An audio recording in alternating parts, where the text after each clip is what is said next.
থোকায় থোকায় ফুল ও ফলে ভরে গেছে কাজু বাদামের গাছ।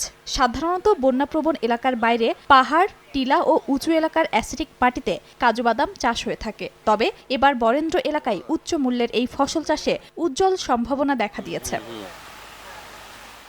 রংপুর চিনিকলের মালিকানাধীন গাইবান্ধার সাহেবগঞ্জ আখের খামারে সাথী ফসল হিসেবে একসময় এখানকার বাগান ও পুকুর পাড়ে পরীক্ষামূলকভাবে লাগানো হয়েছিল শতাধিক কাজু বাদাম গাছের চারা।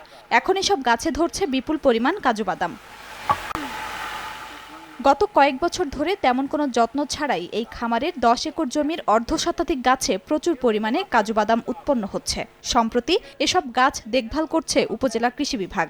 কাজু বাদামটা আমাদের এই অঞ্চলে, উত্তর অঞ্চলে সাধারণত অন্য কোথাও আমাদের জানা মতে নেই, যেহেতু এটা এই বাগদা অঞ্চলেই হচ্ছে।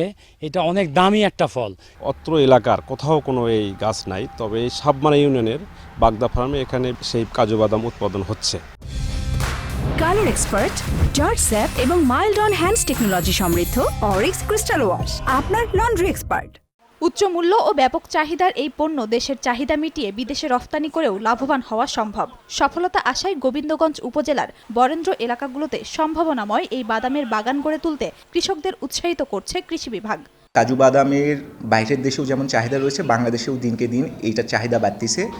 এইটা যদি যত্নশীল হওয়া যায় এবং এইখানে যদি কৃষক পর্যায়ে এই চারাগুলো দেওয়া যায় বা কাজু বাদামের চাষের আওতায় আনা যায়, তাহলে অবশ্যই ভালো হবে।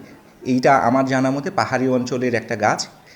আমাদের সমতল যেখানে ভূমির মূল্য কম বা অ্যাসিডিক মাটি, সেইখানে এই কাজু বাদামের অপার সম্ভাবনা রয়েছে। গোবিন্দগঞ্জ উপজেলার 17টি ইউনিয়নের মধ্যে গুমানীগঞ্জ, সাপামারা, কাটাবাড়ি, কামদিয়া, রাজাহার, শাখাহার ইউনিয়নগুলো বরেন্দ্র এলাকায় অবস্থিত। সময় সংবাদ, গাইবান্ধা।